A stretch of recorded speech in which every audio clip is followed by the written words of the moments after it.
बाबासाहेब परोळेकर ह्या गर्ल्सच्या शाळेमध्ये शिकते। मी एक 10वी मध्ये शिकते। माझा विषय रिटेल आहे। आज आमच्या शाळेमध्ये जागतिक कौशल्य दिन सेलिब्रेट केला जातो। त्याच्यामध्ये आम्ही स्टॉल टाकलेले आणि ओली भेळ सुकी भेळ अशी वेगळी केली आणि डिस्काउंट मध्ये आम्ही भेळ देतो त्यांना।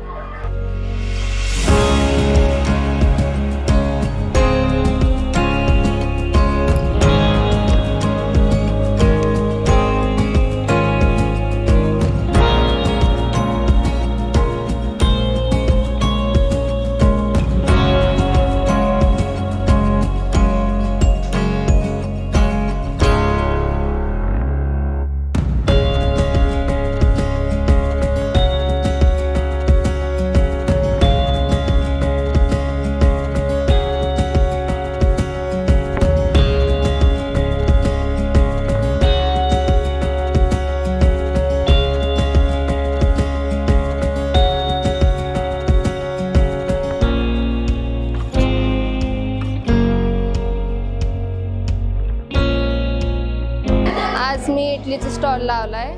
माझं नाव राधा अशोक जाधव। मी रिटेल हा विषय शिकते आणि मी माझा हे स्वतःचा बिझनेस आहे, जे मी पहिलं पण करत होते आणि आताही करते, शिकत पण करते। आणि सकाळी 4 वाजता उठून मी आणि माझा भाऊ बिझनेस करायला जातो।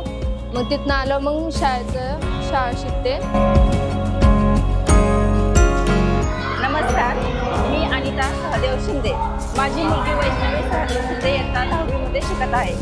ती मल्टी स्किल शिकते तेव्हापासून सामाजिक ज्ञान असतं, म्हणजे कुठलं काय कशाला काय म्हणतात, कुठली वस्तू कधी वापरतात किंवा स्वयंपाकाचं म्हणा, किचनचं म्हणा, सगळ्या गोष्टी खूप छान पद्धतीने शिकत आहे। तर मध्यमवर्गीय लोकांसाठी पुढे जाण्याचा हा खूप सोपा मार्ग आहे। तर मी एवढं सांगू इच्छिते की मल्टी स्किल हा विषय मध्यमवर्गीय लोकांना खूप छान पद्धतीने पुढे घेऊन जातो।